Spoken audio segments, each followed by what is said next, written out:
What's up everybody and welcome to a brand new episode of the Game of the Week show. I'm your host Matt Southwell and joining me this week, my good friend Ashley Dye. Matt? Are you well? Very good, thank you. Very good. We'll try and be quick today. I know you've got to scoot off to the Cannes Film Festival, being all the jet setter that you are. Just two of us this week. Again, Dan is literally lost in the wilderness. So yeah, I think he's doing the Bear Grylls this weekend. So whether or not we'll see him again remains to be seen. But for anyone that's not familiar with the show, this is a weekly show that normally three, but in this case two people get together and chat about the latest stories in the video game industry. We'll also then go through the game releases for this week before picking our favourite game of the week. So a lot of news this week, so we'll dive straight into this. And we mentioned last week on the show, which I'm sure you'll remember. Yeah, I'll remember, yeah. Or at least from watching. At least I'm watching, I'm sure. Yeah. We teased, well, we didn't tease, but Ubisoft teased the new Assassin's Creed.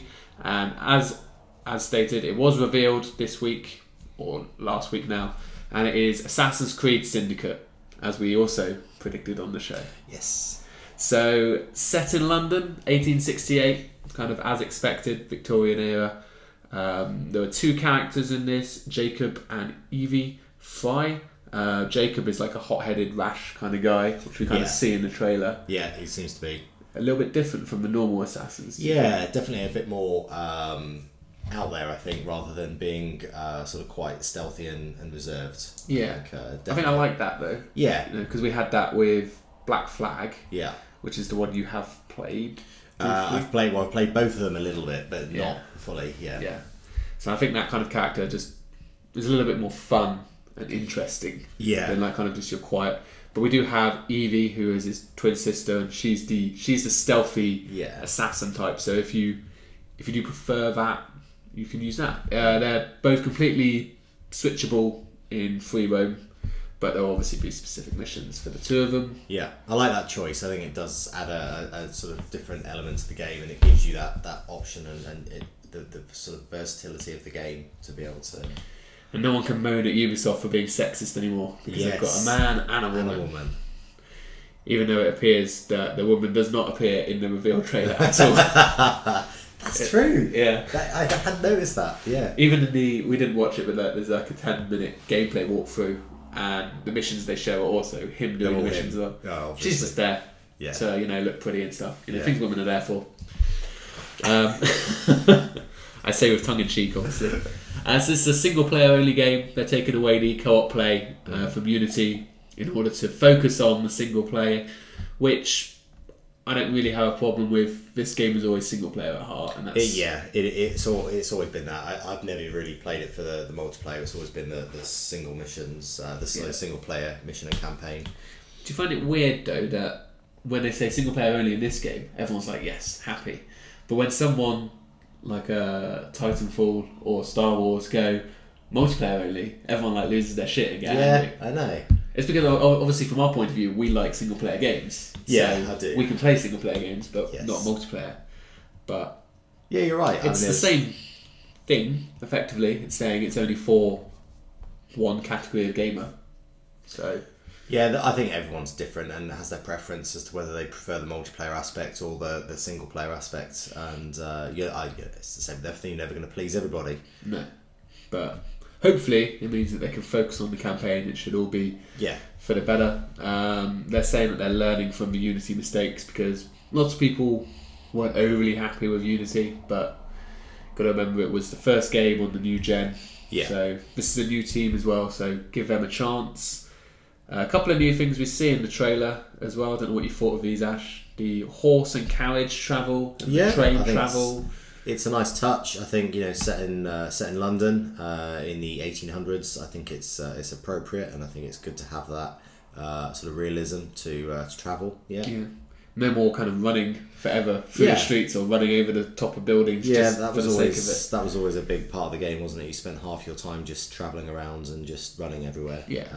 Which was nice if you wanted to see a bit of the streets and the people and interact with the sort of locals, which was quite nice. In Unity, it was quite nice to have that, but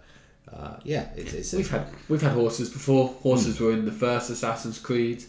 Obviously, we had the boats for travelling in Black Flag, so it's not unusual to have forms of travel. The big thing you probably will have noticed from the overlay and the trailer as well is that we've got a grappling hook and a zip line now. So standard for every game now, isn't it? Batman is really we stamping his influence on games now, isn't it? Yeah, we had it in Battlefield. Hardline.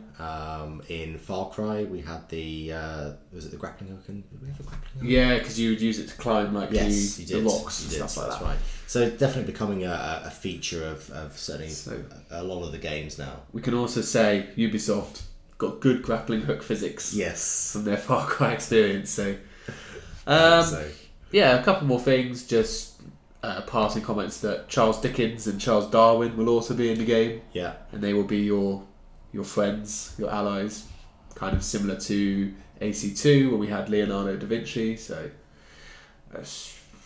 not really. I don't really have any impression on those things. No, not really. I think it's a nice little touch. I think it gives a bit more depth to the history behind the game and the time it's set in, which is quite nice. It's good to have that. And so all of this, I'm sure there'll be more coming up, maybe at E3 in a couple of weeks' time and also close to the release. But October 23rd is what they have said.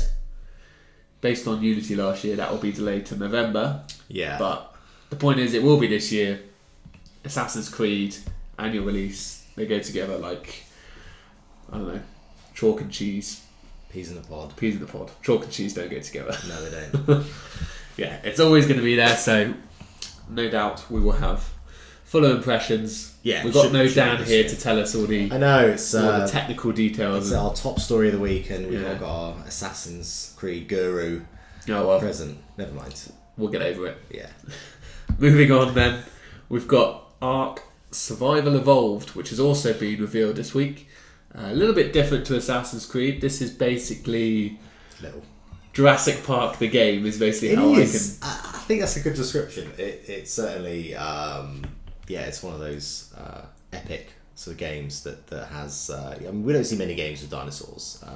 Let's be fair. There's not that many that come around. Turok is the last one I remember playing, and that was PS1, maybe PS2. Yeah. So yeah, got 2 this week. I know. Well, this one's a little bit more realistic. It is. The second one. Yeah. But so it's an open world game. MMO, so a lot of kind of online component which may or may not please people, but it definitely seems still focused on the survival of yourself, but you can also other players will help you kind of build like your fortresses and stuff like that, because there are dinosaurs everywhere. You need somewhere safe to live, or hide out maybe rather than live. We don't quite know why we're on this island. You kind of wake up with like a little chip in your wrist, so there's obviously maybe going to be some sort of that whole thing that's embedded in your arm looks quite weird. It's not really clear from the trailer as to what that is. It's not really clear from the trailer exactly what the game really involves in depth. I mean, it's obvious that you're on an island, you're surrounded by dinosaurs. It's very much a survival element to the game, but that's about all we can really sort of take from the game, I think, at the moment. We've got an early access coming to Steam next month, which we won't be playing because none of us have gaming PCs, but I'm sure information will come out when people actually get their hands on it. The full release of the games, they haven't given a date, but it's almost certainly not this year. It's going to be sometime next year. The coolest thing about this is dinosaurs, obviously normally your enemies, but they could also be your friends as well. You obviously see in the trailer that some people are like riding them, not just the land ones but also the sky dinosaurs as well, and with Morpheus support on the PS4, that could be quite interesting. I think it could be a great game. If it does look good, and I think with Morpheus it could potentially be quite an epic look and feel to the game. I'm just sort of trying to imagine that the surroundings. The feel of actually flying a pterodactyl. In like virtual reality. That would be awesome. if it works. I mean, we haven't used Morpheus. We have no idea how good it is. Yeah, we don't, and that's the thing. It is all very speculative at the moment. But, very promising on the Morpheus side as well. Not only for the game, but for Morpheus in general. I'm excited. I've always wanted. You've always wanted to fly dinosaurs. Yeah, I've always wanted to fly dinosaurs. It's been a dream of mine ever since I was a little boy. But no, second it said dinosaurs, I was hooked. I was like, right, I'm following this game. As long as it's not bad, like everyone's saying bad, I'm buying this game just so I can ride a dinosaur. One game that we also know we're not getting this year now is Ubisoft's The Division. It has been delayed until 2016. Probably not that surprising. You know, initially they had Assassin's Creed, they had Rainbow Six and The Division all at the end of this year. Something was going to get pushed.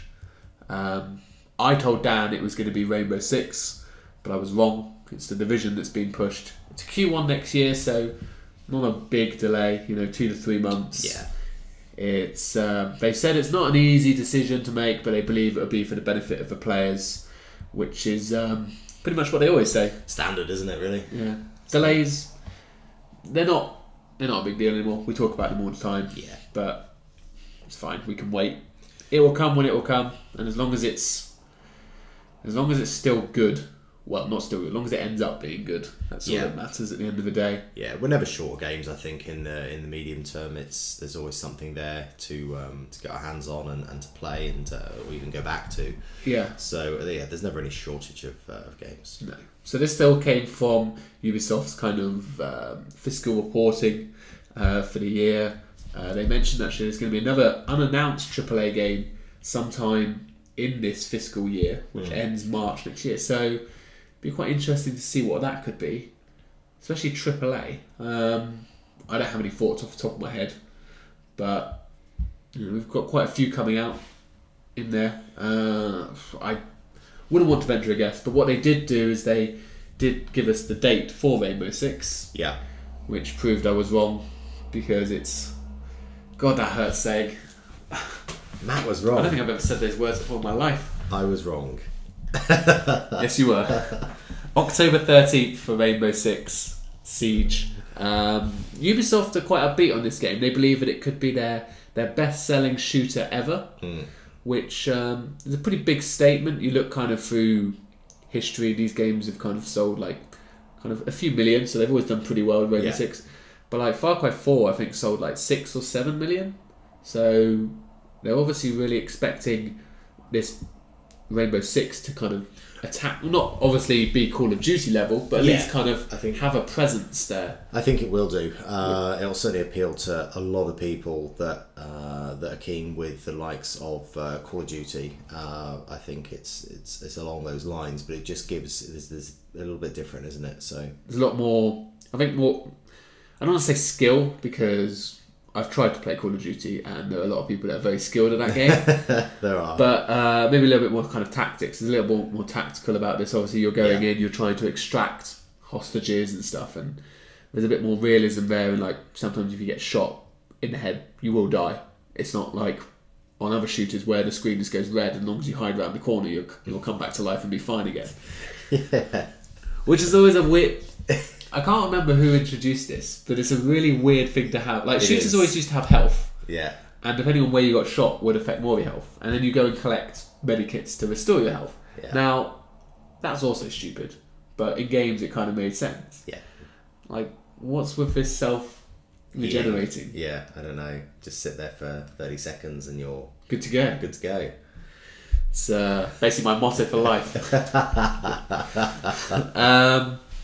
So yeah, so it'd be interesting to see that one. I know Dan's very excited for the Rainbow Six.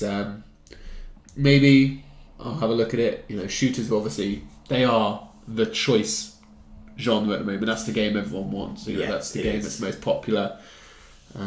So yeah, could do well. We've also got, as you touched on earlier, Ash, the dinosaurs coming in Lego Jurassic World. Yeah. Excited? Well, no, not really. A little bit. A little bit. I like the Lego games. I'm just not sure about this one, as we were talking off air before. Not really sure how the dinosaur aspect is going to work with Lego games, as you said. Lego has always been sort of beating up enemies, and they break up and fall to pieces. And are you going to be beating up dinosaurs? I would. I don't really know. I don't know. Yeah, I'm very intrigued. The trailer showed that you can actually be a dinosaur as well, and you can fight other dinosaurs. So what's that? Yeah, that would make sense. Don't know if I really buy into T-Rex having the arms to be able to build stuff though. Yeah. Whatever. There's the thumbnail for the episode. It is, isn't it? So yeah, that's coming June 12th, which is really, really soon. That must mean that it's basically already gone through cert and probably about to go gold. Yeah. Because they normally go gold about 3 weeks before release, and cert's normally done 4 to 6 weeks. So it's interesting because we only first found out about it in the teaser at the end of Batman. Yeah, it was. So that was last September, October. Yeah, I'll say about 6 months. I got it for Christmas, so I can't remember when it actually came out, but yeah, about 6 months ago. So we've known about this game for a little while, and as with Lego games, there's a lot of them. And they're always funny. They are. They've always got, and that's what's always appealed to me. It's just such a different type of game to play. Yeah. It's just easy to pick up and put down and come back to. What's the Lego we're playing at the moment? Batman. Batman. Beyond Sorry, Gotham. I completely see that. That's what you say. There's so many of them. Yeah. I can wait for the type of game that I feel passionate about. So like the Marvel games, the Batman games, the superhero games. Yeah. It's like I have no interest in the Lord of the Rings ones or the Harry Potter ones because they're okay films, but I don't really care about those series that much. So I enjoyed the first. I think the first Lego game I got on the PS4 was I think it was on the PS3 actually. Lego Pirates of the Caribbean. Yeah. And I really enjoyed it. It was good. Did you beat up pirates on that one? Was that the idea? Yes, it was. Yeah.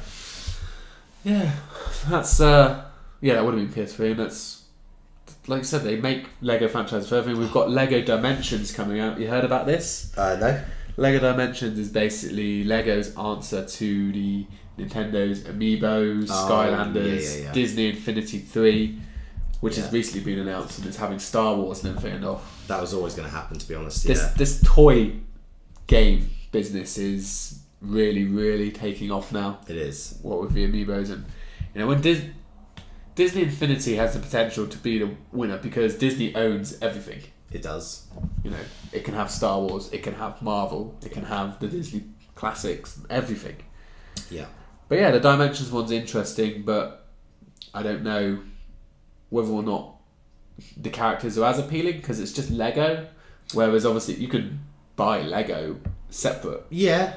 So I think it's just the aspect of that sort of, I suppose, for children, it's a bit interactive in a way, with it either being interactive. It's you have some involvement in how the game looks on the screen, and I guess that just appeals to children. Yeah. Anyway, we'll go back to the releases now for the final one that's been announced this week, and is actually out tomorrow. At the time of watching this, is Life is Strange Episode 3. We've talked about this on the show before. It's an episodic story adventure game. I've played the first two. There are reviews for both of them on the channel if you want to go and check them out. But obviously I would say at least don't watch the episode 2 review unless you've played the first episode, because obviously there's a lot of spoilers kind of going through it. So you haven't played this yet. You've played a demo? I played the demo. You played the demo? Yeah, I played the demo and I really liked it. It was interesting, and it left it sort of on a bit of a cliff edge as well. Yeah, this is really, really good. I've liked the first 2 episodes so far. I know I'm just giving a review, but there's a few technical issues, but other than that, the story's really good, and I will be playing this as soon as it's out next week, for sure. So we'll go into the final item of the news this week, which I thought was quite interesting. Konami's CEO has come out this week. We've had that talk. He's come out. Yeah, he's come out. It's fine if he wants to come out. Yeah. No problems. It's up to him whether he likes men or women. But we talked about this 2 weeks ago. The whole, cancelling Silent Hills, and we said maybe they were gonna go away from video games. It seemed like something was being shook up and something was going on. Yeah. Well, what's happened is actually worse than them leaving video games, They've said that they're going to be focusing on mobile games. Yeah. You know, they're going to pursue them aggressively. That's going to be their main platform going forward. And they believe that mobile is where the future of gaming lies. Which, I can only get one thing from that, is that they watched mine and Dan's party chat episode of the future of gaming. Because in that, I talked about mobile games being the future. Basically just because of the install base. You know, I can understand it from a business point. You know, like 1 billion people have smartphones now. Yeah. Versus, like the 23 million that have a PS4. It's a no-brainer if you want to make a game for... It is. You have a much larger audience, and it's all on percentages, isn't it? You know, you either have to get, I don't know, 10% of a PS4 audience, or just 0.2% of a mobile audience. Exactly. You know, you don't have to appeal to that many people to still get money in your pocket. And these games are always they're kind of almost like what I like to call cash trees. They say money doesn't go on trees, but they grow on trees when it's these money games, like in-app purchases, kind of pay to win, effectively pay to play. Yeah, you know, because for every one person that refuses to do it, or every 20 person that doesn't spend any money on it, you'll have that one person that's spending like £50 or £100 on the game. Yeah, because they're obsessed. So, for business, I can understand it, but it's quite telling to see a company that had the, not so much now, but the influence in video games that Konami did, to actually be saying... Oh, we're going back years. I mean, this is going, I mean, they still said Metal Gear and Winning 11, or as we know it, Pro Evo, will still have a place on the consoles. But they're going to mobiles. I suppose those are the only two franchises they really have now, especially with cancelling Silent Hills. Maybe we're going to get a Silent Hills mobile game. Possibly. I mean, Konami, they've been around since late 80s? I've been around a long time. They've been around since I was a kid, so a long time. And to always be focused on console games, to suddenly make this move and shift in where they want to be, placing themselves in the mobile market, I think's a huge move. Huge move. I'm surprised by it, but I'm not surprised. You can understand the business behind it. Yeah. Because of the reasons we said. Exactly. Money speaks volumes, and I think they're a business at the end of the day, and they have to look after. I was going to say look after the shareholder, but they're not. They still have. They're still have shareholders. They're the biggest shareholders. That's why they're looking after. I was going to say they're not a public company anymore, are they? So. No. Well, not in New York. Yeah. But I think it's. Yeah, it probably is sensible for them as a business. It probably does make sense. It does. Personally, I'd like to think that mobile gaming will not really sort of not overtake, but it won't overshadow what console gaming is. I think I have no problem with mobile games existing, provided the console experience remains. Yeah. Because I need the the controller interface, like the tactile input into a game. I don't like using these swipe screens and stuff like that. I mean, like... Yeah, but the next thing is just going to be the bolt-on to the phone. Yeah. Controller is just going to bolt on to the phone, and it's just going to be controller here, phone there. I think Sony experimented with that as well. Yeah, I don't know. I don't want it to happen though. I like the experience. I know. Phones, mobile devices are getting so powerful now, like... They are probably not a million miles behind PS3 and 360 already in terms of power. Yeah. So I understand that they have the under the hood performance, but I still want that living room experience. Yeah. Yeah. Exactly. And then I know you can stream stuff from your phone to the TV now, but it's like, well, if we're doing everything off the phone, why are we on the phone and just go the extra step? I know. We could talk for ages about this. I know we could. But that's where Konami's going. That's what Konami's doing, yeah. And based on their success recently on consoles, can't really blame them for trying to shake things up, I suppose. I guess one way of looking at it is if anyone knows what they're doing with games, it's Konami. If you compare them to your sort of app game developers, maybe they probably have, they've certainly got a lot of experience there. Yeah. And maybe they think, well, they're going in as possibly, top level in terms of game developing. Yeah, well, we had Nintendo say that they're going to focus on mobile games as well. So yeah, but at least Nintendo is sticking with consoles. Yeah, maybe Konami. They're probably losing too much money in consoles, so that's why they focus on a new area. We'll move on to the games though. The games that are coming out on video consoles this week. There's a few here. Whether or not they'll all appeal to you remains to be seen. It's not strongest week from our personal point of view. Yeah, I mean, we always knew that sort of May, June and July it's that sort of quiet time where you get quite a few sort of indie games and you get one or two a month rather than every week. You do. Now, whereas we're approaching the summer. So we'll go in first with probably the biggest game of the week, which is Final Fantasy X/X2 HD Remaster. It's a nice short title. Yeah, so this is the remake of a remake of a remake of Final Fantasy X and X-2.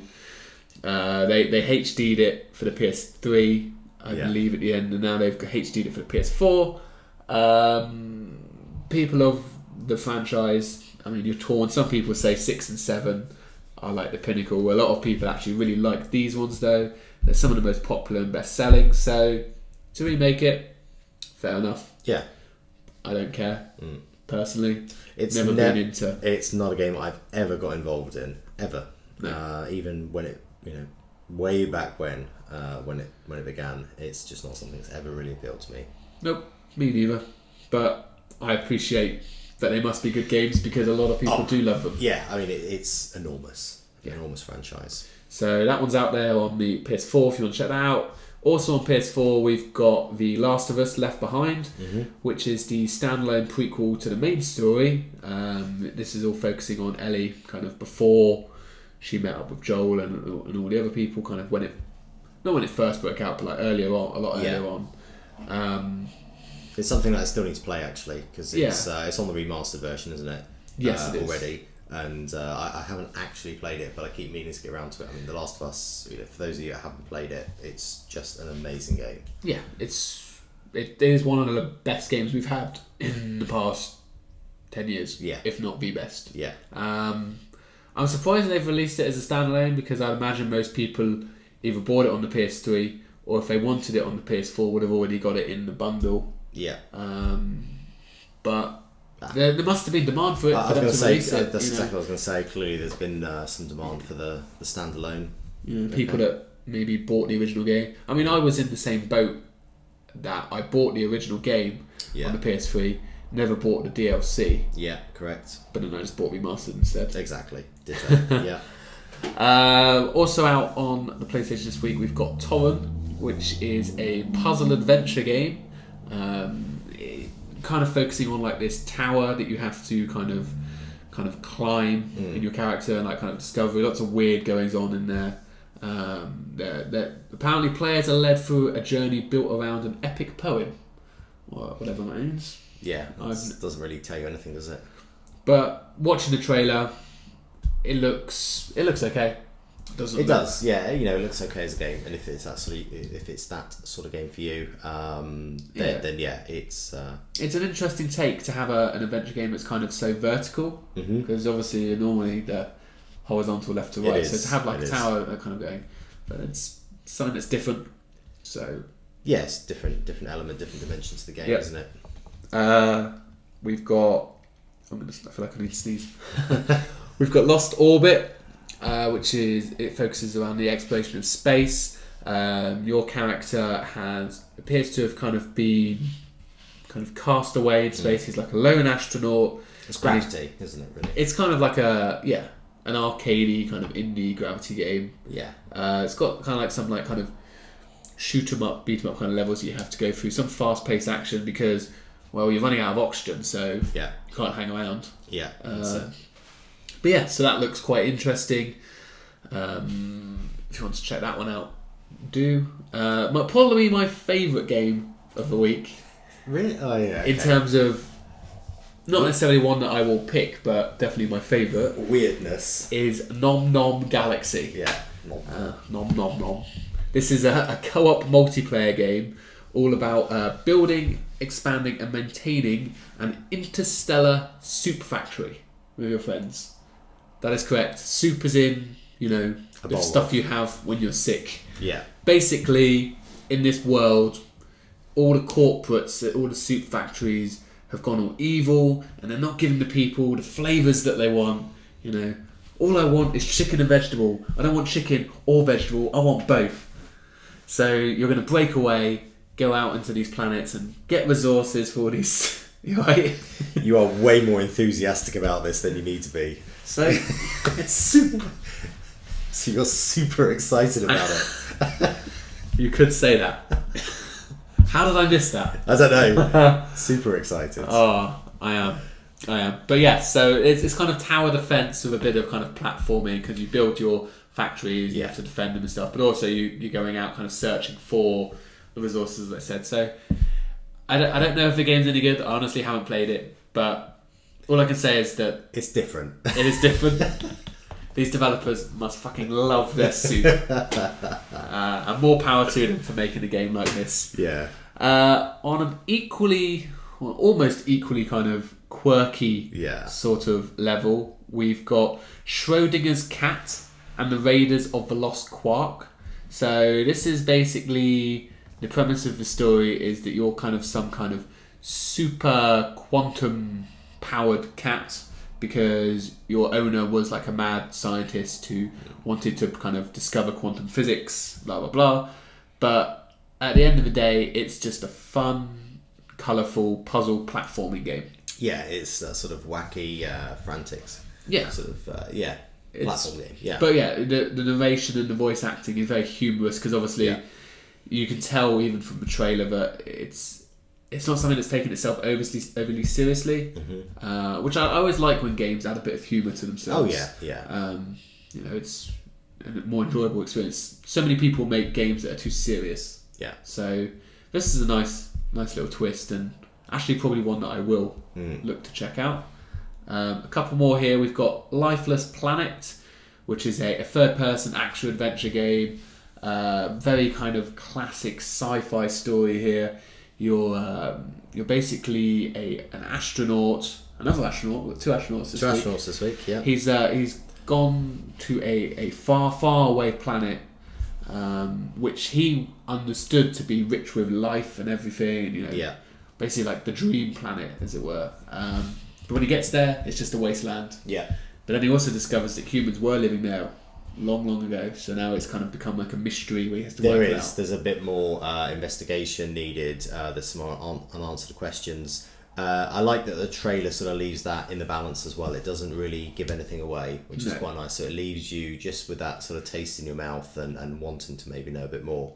And this is a game that I think looks good. Yeah, it definitely. It's kind of like the equivalent of like a page turner, isn't it? In terms of video, like you want to kind of go and play the game and find out exactly what's going on. Yeah, definitely. A couple more here. We've got Nero, which, reading the description, watching the trailer, still not entirely sure what's going on. This looks like some first-person game where you're wandering through a cave, discovering colourful, pretty lights.